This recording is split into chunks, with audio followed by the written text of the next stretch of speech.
कैसे मारो। अब यहां पर इस चरित्र के द्वारा भगवान के अतिशय सौंदर्य का उद्भावन हो रहा है। अतिशय सौंदर्य, सौंदर्य की पराकाष्ठा जिसे कहा जाए। कोई कितना भी सुंदर हो और किसी की बहन का नाक कान काट ले तो भाई उठा करके उसे दाग देगा, मार डालेगा, होगा सुंदर कहीं का। लेकिन ये साधारण सौंदर्य नहीं है कि जिस सौंदर्य को देखने के बाद खरदूषण के मन में ये भाव आ रहा है कि यद्यपि भगिनी क्वीन कुरूपा बध लायक नहीं पुरुष अनुपा। ऐसा अद्भुत सौंदर्य भगवान का। फिर तो खरदूषण ने 14 राक्षसों को भेजा है। 14 राक्षस पहले युद्ध करने के लिए आए। उस समय भगवान राम ने लक्ष्मण से कहा, लक्ष्मण मुहूर्तम भव सौमित्रे सीताया प्रत्यनंतरः। एक मुहूर्त के लिए सीता को लेकर के तुम गुफा के अंदर चले जाओ। असुर आ गए हैं, इनसे हमें युद्ध करना है। सीता जी को गुफा में क्यों भेज दिया लक्ष्मण जी के साथ? अभी कुछ देर पूर्व मैंने निवेदन किया था कि भगवान जानते हैं कि सीता जी साथ में रहेंगी तो किसी को मारने देंगी ही नहीं। ऐसी करुणामयी हैं कि कुछ न कुछ ऐसे ही रचना रच देंगी कि असुरों का विनाश हो नहीं पाएगा। इसलिए भगवान ने सीता जी को पहले ही लक्ष्मण जी के द्वारा गुफा में भेज दिया। मुहूर्तम भव सौमित्रे सीताया प्रत्यनंतरः इमानस्या बधिष्यामि पदवी मागतानिह। ये जो राक्षस आ रहे हैं इनका मैं विनाश करूंगा। लक्ष्मण तुम सीता को लेकर के गुफा में चले जाओ। अब तो महाराज लक्ष्मण जी सीता जी को लेकर के गुफा में चले गए। भगवान ने उन 14 राक्षसों को मार दिया। 14 राक्षस जब मरे तो फिर शूर्पणखा दौड़ती दौड़ती खर के पास गई। इस बार खरदूषण ने 14,000 राक्षसों को भेजा दोबारा। फिर उन 14,000 राक्षसों को भी भगवान ने अकेले मार दिया। युद्ध का जो वर्णन है, ऐसा मंडल वर्णन है महाराज वाल्मीकि रामायण में कि राम जी की युद्ध कला का क्या महर्षि वाल्मीकि ने वर्णन किया है कि भगवान श्री राम की वो फुर्ती की धनुष पर बाण चढ़ाने के बाद एक चक्र जब घूमते हैं और उतने देर में सहस्त्रों बाण भगवान चला देते हैं और चारों तरफ जितने शत्रु उनको घेरे हुए हैं सब मृत्यु को प्राप्त हो जाते। इतनी फुर्ती से उनका धनुष घूमता और हर दिशा में बाण का विस्तार करता। 14,000 राक्षसों को देखते देखते भगवान ने समाप्त कर दिया। लेकिन गोस्वामी तुलसीदास जी ने तो एक अद्भुत भाव का वर्णन किया है कि उन 14,000 राक्षसों को राम जी ने नहीं मारा, सब आपस ही में लड़के मर गए। क्यों? बोले राम जी ने ऐसी माया फेर दी, ऐसी लीला की कि जितने राक्षस थे सब एक दूसरे को राम के रूप में देखने लगे। रामाकार उनकी वृत्ति हो गई। एक राक्षस अपने बगल वाले को देखता तो लगता राम जी यहां खड़े, मारो मारो, और वो समझता कि ये राम जी इनको मारो। बस सब आपस में भिड़ गए। देख ही परस पर राम करे संग्राम रिपुदल नरि मरो। देख ही परस पर राम करे संग्राम रिपुदल नरि मरो।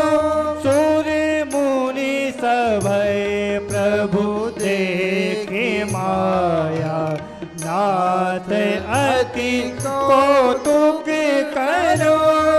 सुर मुनि सभय प्रभु देखे माया नाथ अति कौतुक करो। अति देखें ही परस्पर राम करि संग्राम रिपुदल लरि मर्यो। खरदूषण का भी भगवान ने वध किया है। जब खरदूषण को भगवान ने मारा और बाकी राक्षसों को मारा, एक बच गया महाराज। कौन बचा? बोले उसका नाम था अकंपन। नाम तो था अकंपन, अकंपन का मतलब जो कभी कंपित नहीं होता, डरता नहीं किसी से, कांपता नहीं। लेकिन भगवान राम के पराक्रम से वह भी कंपित हो गया, अकंपन भी कंपित हुआ। ये भगवान का अद्भुत पराक्रम है। और अकंपन युद्ध छोड़ करके भाग गया महाराज। महर्षि वाल्मीकि लिखते हैं, त्वरमाणस्ततो गत्वा जनस्थानाद अकंपनः। अकंपन जो कभी कंपित नहीं होता था, बड़े बड़े देवताओं से भी युद्ध करते समय उसे भय नहीं होता था, लेकिन रघुनाथ जी के पराक्रम को देख करके वो अकंपन नाम का राक्षस भाग गया। बाकी तो सब मारे गए, और अकंपन भाग करके कहां पहुंचा? लंका पहुंच गया। प्रविश्य लंकाम वेगेन रावणम वाक्यम अब्रवीत। लंका में पहुंचा। रावण ने कहा, अकंपन ये क्या, तुम कांप रहे हो? और थर थर कांप रहा था। रावण ने कहा, अकंपन, तुम्हारा नाम अकंपन है और तुम कांप रहे हो, थर थर थर थर, क्या हो गया तुम्हें?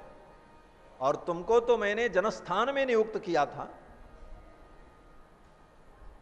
पंचवटी के सन्निकट जनस्थान में आतंकवादी गतिविधियों का विस्तार करने के लिए तुम्हारी नियुक्ति की गई थी, और तुम अपना काम छोड़ करके यहां भाग आए।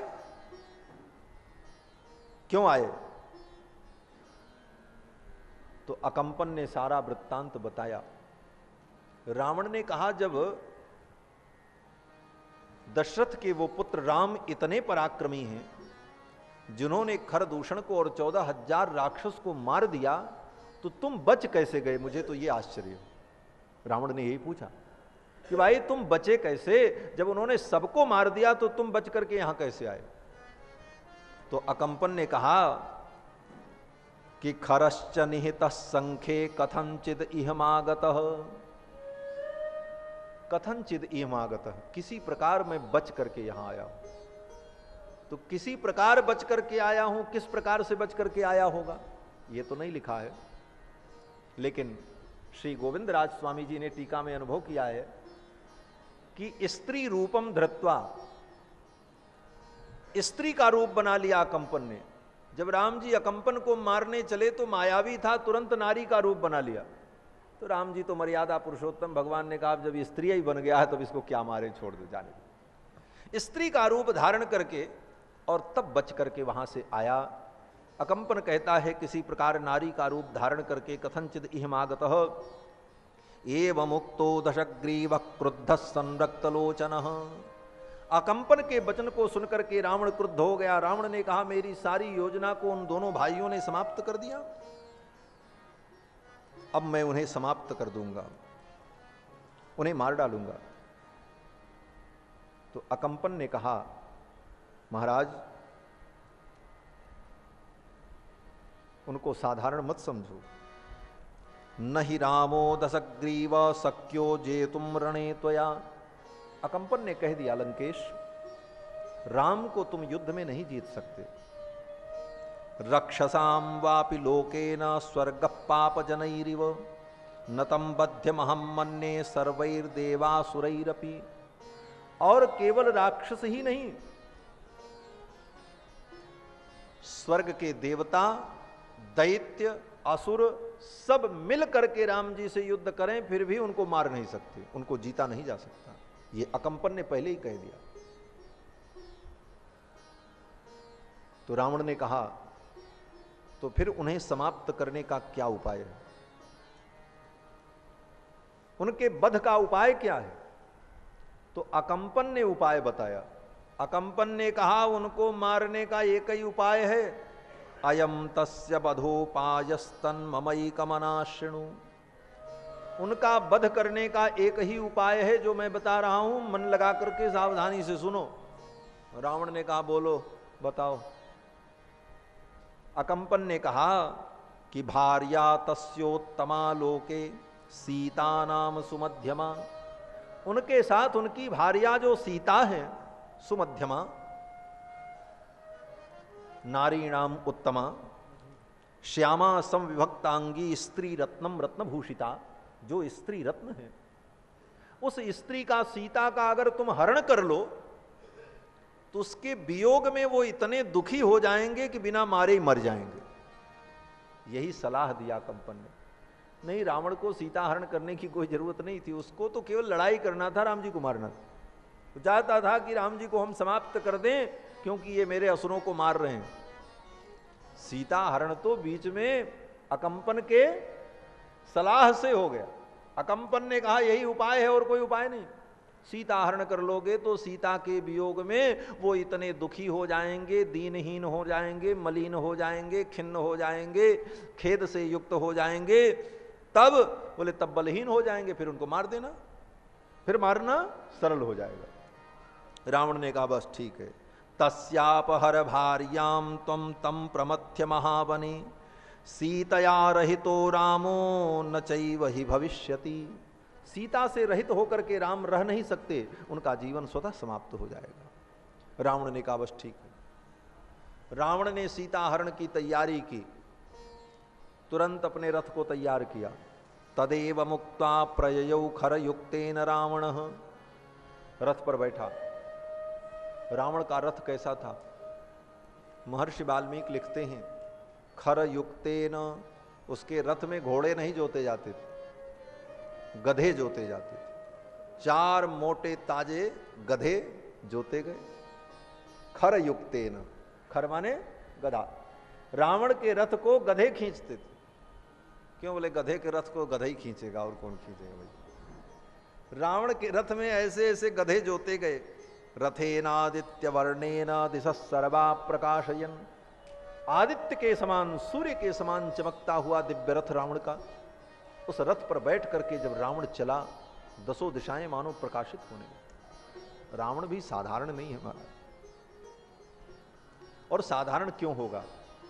जो भगवान के भगवदीय जन होते हैं वो असाधारण ही होते हैं। रावण भी भगवदीय है, भगवान का पार्षद है। विप्रसाप ते दोनों भाई, तामस असुर देह तिन पाई। भगवान के नित्य पार्षद जय और विजय हैं। यही रावण कुंभकर्ण बने। और विप्रशाप नहीं, अपितु भगवान की इच्छा से ये बने, भगवान की लीला का संवर्धन करने के लिए। और इनका वैभव, इनका पराक्रम अद्भुत है। हमारे पूज्य स्वामी जी कहते थे, सोचो बैकुंठ से जो भगा दिया जाता है उसको इतना वैभव जब मिलता है, तो जो बैकुंठ में रहता होगा उसको कितना वैभव मिलता होगा। भाई जय विजय बैकुंठ से भगाए गए थे ना। बैकुंठ से जिसको निकाल दिया जाता है, दंडित किया जाता है, उसको इतना सुख मिलता है। 27 चौकड़ी तक रावण ने राज्य किया, जो चाहा सो किया महाराज पूरे ब्रह्मांड में। तो बैकुंठ से जिसको निष्कासित कर दिया जाता है उसको जब इतना सुख मिलता है, उसका ये प्रभाव है। तो जो बैकुंठ में भगवान के सन्निकट होगा उस जीव को कितना आनंद, कितना सुख और क्या क्या अनुभव होता होगा। रावण चल पड़ा रथ पर बैठ करके और पहुंचा कहां? बोले मारीच के पास। मामा मारीच के पास पहुंच गया और मारीच से सारी बात कही कि मैं सीता हरण करना चाहता हूं और मेरी सहायता करो। तुम सोने का मृग बन जाओ और तुम्हें देख करके सीता इच्छा करेंगी, फिर राम जी से कहेंगी, राम जी तुम्हें पकड़ने के लिए जाएंगे, तब तक मैं सीता का हरण कर लूंगा। मारीच ने कहा, लंकेश, जिस व्यक्ति ने तुमको ये सलाह दी है सीता हरण की, निश्चित रूप से वो तुम्हारा शत्रु है। मारीच ने यही कहा। प्रोत्साहयति यश्च त्वां सचत शत्रुर संशयम्। प्रोत्साहयति यश्च, जिस व्यक्ति ने तुमको सीता हरण का प्रोत्साहन दिया है वो व्यक्ति तुम्हारा शत्रु है। वो तुमको ऐसे तो नहीं मार पाया, लेकिन उसने ऐसी युक्ति तुम्हें बता दी कि तुम अपने आप विनष्ट हो जाओगे। वो तुम्हारा बहुत बड़ा शत्रु है जो तुम्हें ऐसी सलाह दे रहा। और रावण को मारीच ने बहुत समझाया। मारीच ने कहा, लंकेश तुम लंका चले जाओ, अपनी पत्नी मंदोदरी और अपने परिवार के सहित तुम आनंद पूर्वक रहो। स्वं स्वेषु दारेषु रमस्व नित्यम। अपनी पत्नी, अपने परिवार के सहित तुम लंका में रमण करो। रामस्य भार्यो रमताम वनेषु, और भगवान राम अपनी भार्या के सहित वन में विहरण करें, इस चक्कर में मत पड़ो। एव मुक्तो दशग्रीवो मारीचेन स रावणः मारीच के कहने पर रावण मान गया और सीता हरण का संकल्प त्याग दिया, छोड़ दिया और लौट करके लंका चला गया। रावण ने बात मान ली मारीच की, चला गया। लेकिन दुर्भाग्य कि पीछे से शूर्पणखा पहुंच गई और शूर्पणखा ने जा करके रो करके अपनी बात कही। ततः शूर्पणखा दृष्ट्वा सहस्राणि चतुर्दश, 14,000 राक्षसों को मृत देखकर, खरदूषण की मृत्यु को देख करके रोती चिल्लाती बाद में शूर्पणखा लंका पहुंची। और शूर्पणखा ने जब रो करके रावण से पुनः कहा है तो रावण फिर सीता हरण करने के लिए दोबारा तैयार हुआ और मारीच के पास गया है। इन सारे प्रसंगों को कल हम लोग श्रवण करेंगे और कल इस कथा का विश्राम दिवस भी है। इस बार 8 दिन की ही नवरात्रि थी और कथा तो 9 दिन होनी थी। आज रामनवमी हो गई लेकिन कथा 1 दिन बढ़ा दिया गया। कल कथा का समापन होगा, ठीक 3 बजे से 7 बजे तक कल भी कथा होगी और कल वाल्मीकि रामायण की शेष कथा की चर्चा करके इस पवित्र अनुष्ठान को हम लोग विश्राम प्रदान करेंगे। आज की कथा का यहीं पर विराम। आप सभी लोगों को राम जन्म की बधाई, ढेर सारी शुभकामनाएं और हमारे जजमान के जो पौत्र हैं उनको भी ढेर सारी बधाई और सबको आशीर्वाद।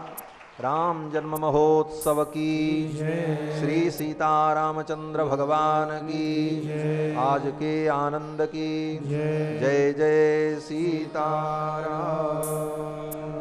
हरि भजन बिना सुख शांति नहीं, हरि भजन बिना सुख शांति नहीं, प्रभु भजन बिना भव पार नहीं, प्रभु भजन बिना भव पार नहीं।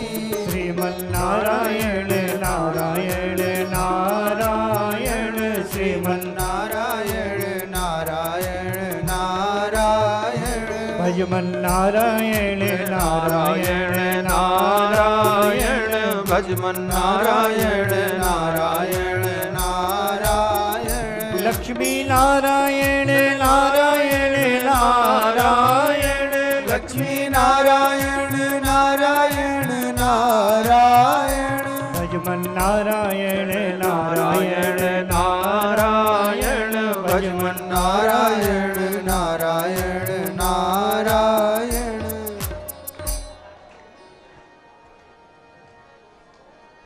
आरती बोलो भाई। आरती रघुबर लाला की, सवरिया नयन विशाला की, आरती रघुबर लाला की, सवरिया नयन विशाला की। कमल कर धनुष बाण धारे, सलोने नारत नारे, छबीलख कोट काम गारे, अलख की बलन पलक की चलन, पीत पट हलन लटक सुंदर वनमाला की, सवरिया नयन विशाला की। आरती रघुबर लाला की, सवरिया नयन विशाला की। संगीतीय शोभा की खानी, विराजे जग जननी रानी, प्रेम भक्ति रस की दानी, भरत से भी लखन रणधीर, प्रजाजन भी शत्रुघ्न रूप रसाला की, सवरिया नयन विशाला की। आरती रघुबर लाला की, सवरिया नयन विशाला की। सदा प्रभु दीन हितकारी, अधम के वट सबरी तारी, गीध की परम गति न्यारी, सुरन के कौशिलाधीश, रक्ष जगदीश, शंभु हृदय सुख पाला की, सवरिया नयन विशाला की। आरती रघुबर लाला की, सवरिया नयन विशाला की। चरण चापत अंजलि के लाल, प्रेम रस बाटत दीन दया, बरस रही पुष्पों की बेमा, जानकी नाथ के पाला की सवरिया नयन विशाला की आरती रघुबर लाला की सवरिया नयन विशाला की सवरिया नयन विशाला की सवरिया नयन विशाला की आरार्तिक्यं समर्पयामि जलेन शीतलीकरणम् आरार्तिक्यग्रहणं पुष्पै देवाभिवन्दनं हरिः ओम् यत्नेन यत्नमयजन्त देवास्तानि धर्माणि प्रथमान्यासन्ना तेहनाकं महिमानः सजन्त यत्र पूर्वे साध्याः सन्ति देवाः ॐ नारायणाय विद्महे वासुदेवाय धीमहि तन्नो विष्णुः प्रचोदयात् ॐ महादेव्यै च विद्महे विष्णुपत्न्यै च धीमहि तन्नो लक्ष्मी प्रचोदयात् नानासुगन्धपुष्पाणि यथा कालोद्भवानि च पुष्पाञ्जलिर्मया दत्ता गृहाण परमेश्वर मन्त्रपुष्पाञ्जलिं समर्पयामि श्रीपुराणपुरुषोत्तमाय नमः श्री सीतारामचंद्राभ्यां नमः। बोलिए अयोध्यानाथ भगवान की जय, सीतारामचंद्र भगवान की जय, भास्कर मनु स्वामी जी महाराज की जय, श्रीमद जगत गुरु स्वामी जी महाराज की जय, श्री राम जन्म महोत्सव की जय, जय जय सीताराम।